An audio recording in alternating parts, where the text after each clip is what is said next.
Assalamualaikum warahmatullahi wabarakatuh. Berjumpa lagi pada pembelajaran IPS pada pertemuan pertama di semester Gasal kelas 9. Sebelumnya, perkenalkan nama Bapak Aryan Waskito yang akan membersamai kalian dalam pelajaran IPS di kelas ini. Pada pembelajaran kali ini, atau pada pembelajaran pertama ini, kita akan membahas mengenai letak dan luas 5 benua. Sudah tahu apa itu benua? Harus sudah tahu. Oke, jadi, tapi sebelum Bapak lanjutkan, Bapak ingatkan kembali bahwa kalian di masa pandemi seperti sekarang ini, silakan lebih menjaga protokol kesehatan, tetap memakai masker, menjaga jarak, kemudian mencuci tangan, juga menjauhi kerumunan, serta mengurangi mobilitas. Jadi ketika sekarang PJJ, bukan berarti kalian sedang libur. Tetap di rumah, tetap ikuti pembelajarannya, dan tetap mengikuti pembelajaran dengan sebaik-baiknya. Yang berikutnya, silakan kalian siapkan alat tulis dan juga eh, cemilannya agar kalian tidak mengantuk saat mempelajari materi IPS pada video berikut ini. Oke, perhatikan peta berikut ini. Ini adalah peta dunia. Mungkin pasti kalian sudah tidak asing dengan peta dunia. Di dalam peta ini terdapat ada berapa benua yang ada di peta tersebut. Ada beberapa perbedaan tentang jumlah benua. Namun pada intinya bahwa di antara kelima, kalau yang akan kita pelajari adalah lima benua ini, Asia merupakan wilayah benua yang memiliki wilayah terluas, yang wilayahnya hampir sepertiga dari luas daratan yang ada di dunia. Ini wilayahnya Asia.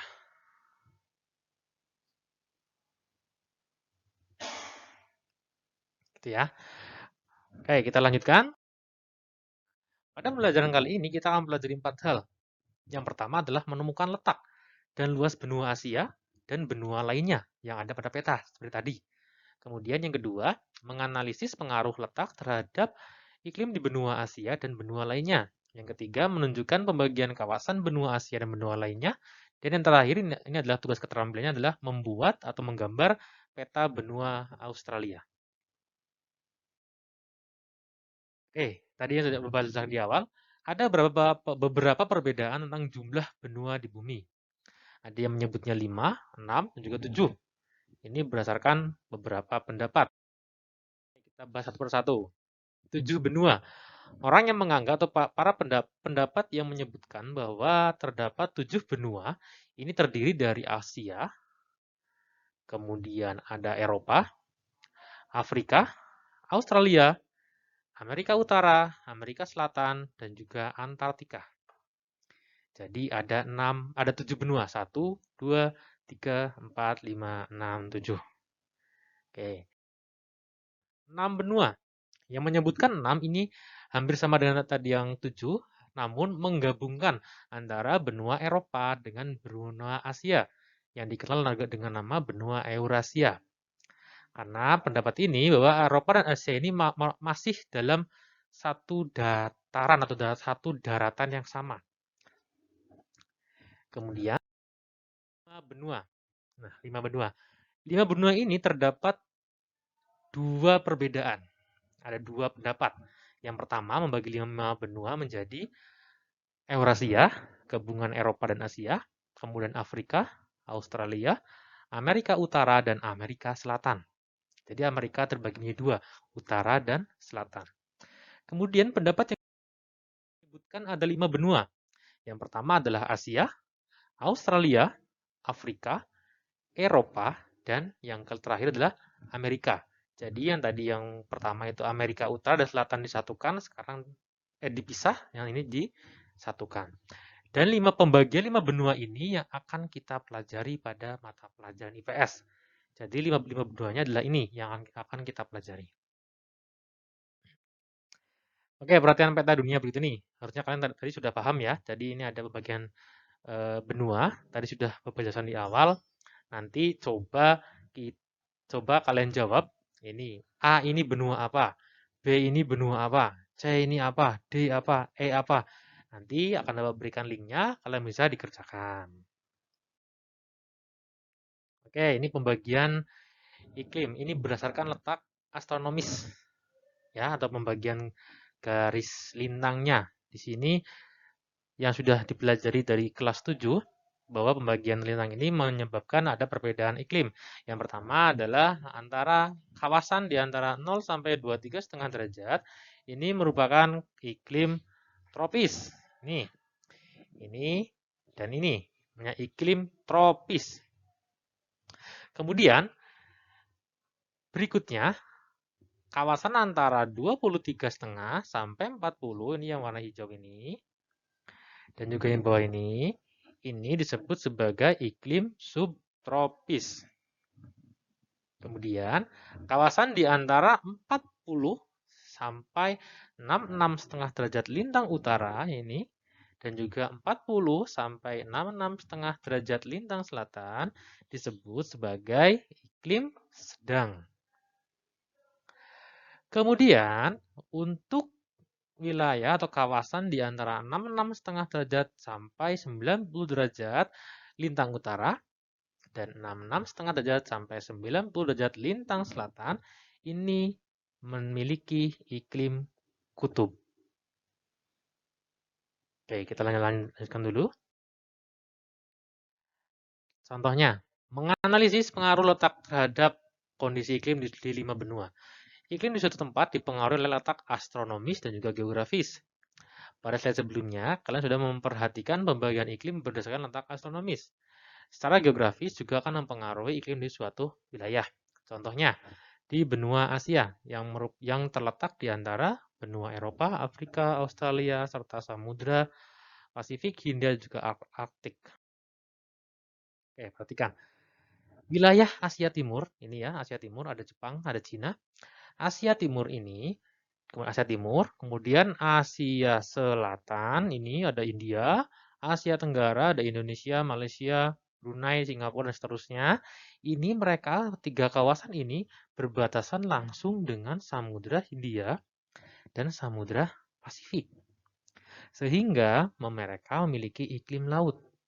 Jadi mereka memiliki curah hujan yang tinggi.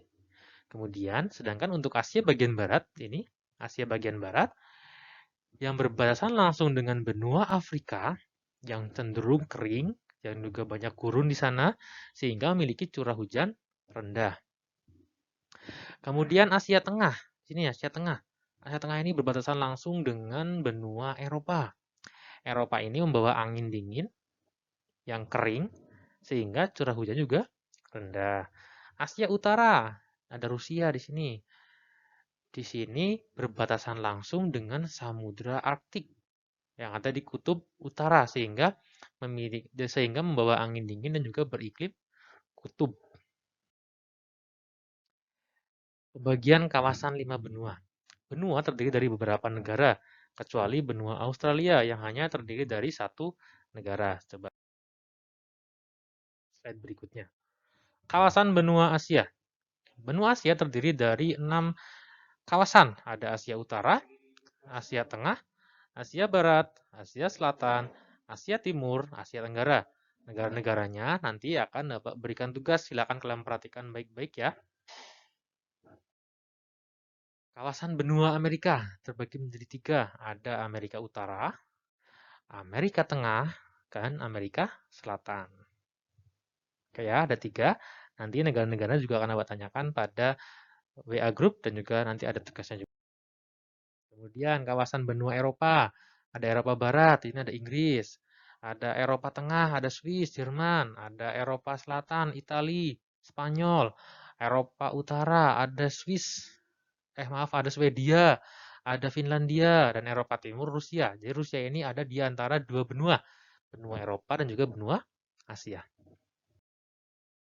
Berikutnya, kawasan benua Afrika. Afrika yang terdapat 5 kawasan. Ada North Afrika atau Afrika Utara, Afrika Barat, Afrika Timur, Afrika Tengah, dan juga Afrika Selatan.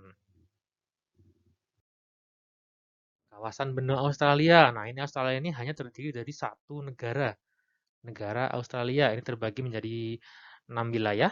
Ada Canberra, ada New South Wales, ada Victoria, nah terus juga Queensland, kemudian Australia Selatan, Australia Barat, ada Tasmania, ada Australia Utara, dan seterusnya.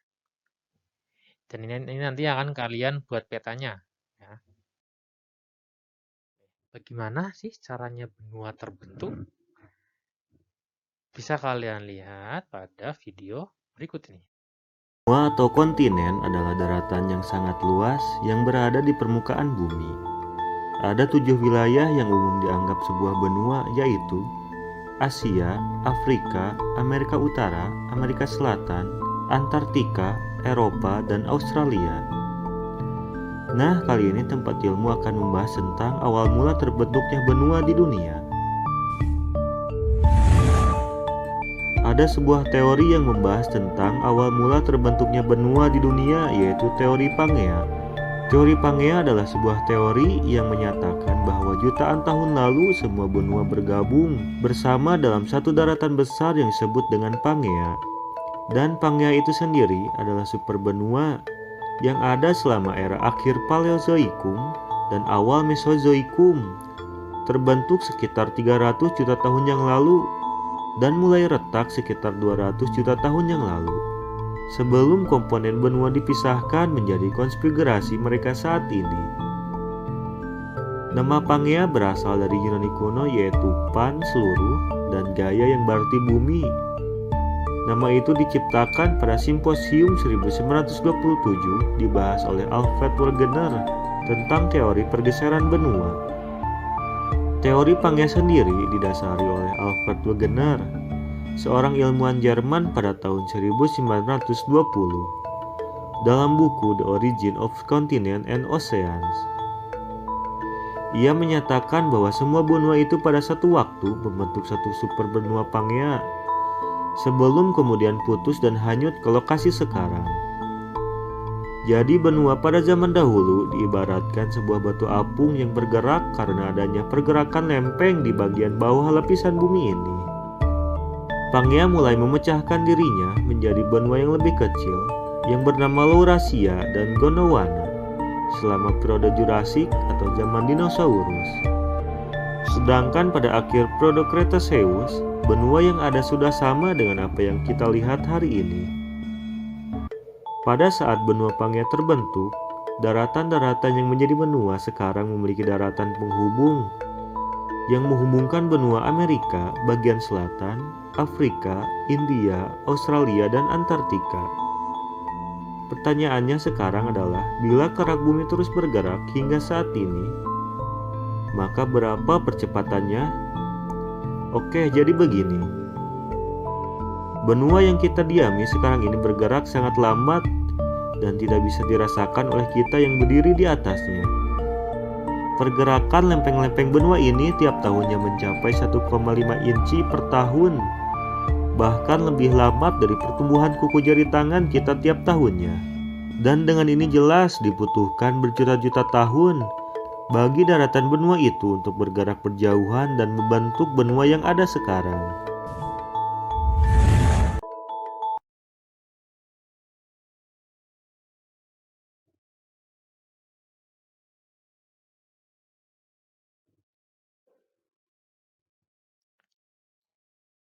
Oke, tadi videonya sudah kalian tonton ya. Nanti akan kita bahas pada grup WhatsApp.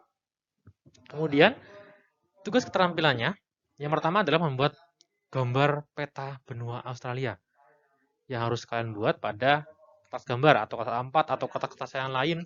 Kemudian nanti dikirimkan di Google Classroom, dan juga nanti di Google Classroom juga akan Bapak berikan tugas yang tadi. Contohnya, yang termasuk Eropa Timur itu apa? Mana? Yang termasuk Afrika Selatan itu mana negaranya? Nah, seperti itu.